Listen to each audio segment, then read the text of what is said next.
Hello, I'm Mike from Badass Outdoors. Earlier we showed you how this stove would boil water, and we wanted to give you an idea of what it looked like and what we did to create the stove in the garage just with some household tools. We cut a couple vent holes, a couple openings to allow air in as well as to feed the fire inside. Some cooking holes on top. I'm going to go ahead and start a fire and we'll boil some water again.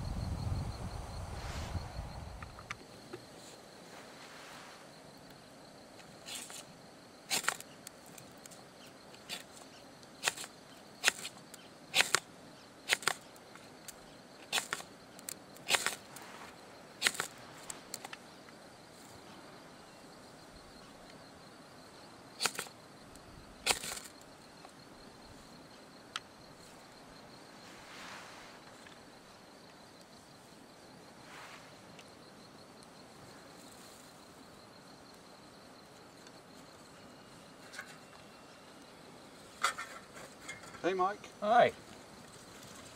How you doing? Good. Okay, I was just looking at the size of the fire. It's a pretty good size.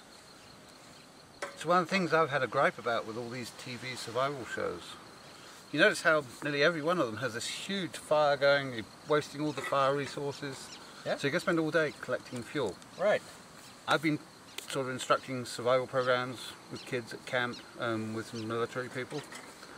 And this is the size area most survival experts that I've ever worked with recommend as a really good guide for a fire, because what you want is the cooking area and a reflective area.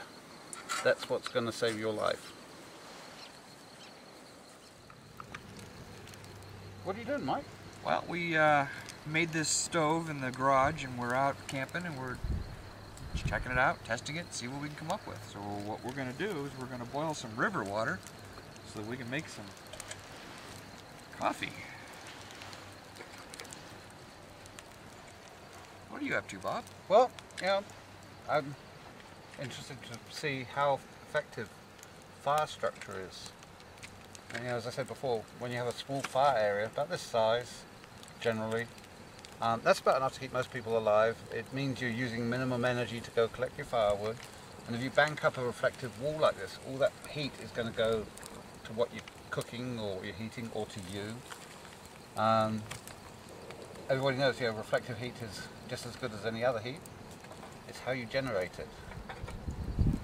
Well, it's definitely putting out some heat. Oh yeah.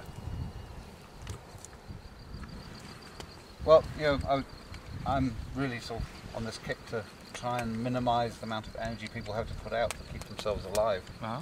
One of the things I've realized that's half right in all the shows is using reflective heat and radiant heat. Okay. So if you're in a situation where you're making your coffee, you're using that heat, you want to keep that heat coming back to you as much as going to the coffee pot. Right. So what you would be doing is building yourself a nice berm of rock behind you, just about 3-4 feet if you can do that.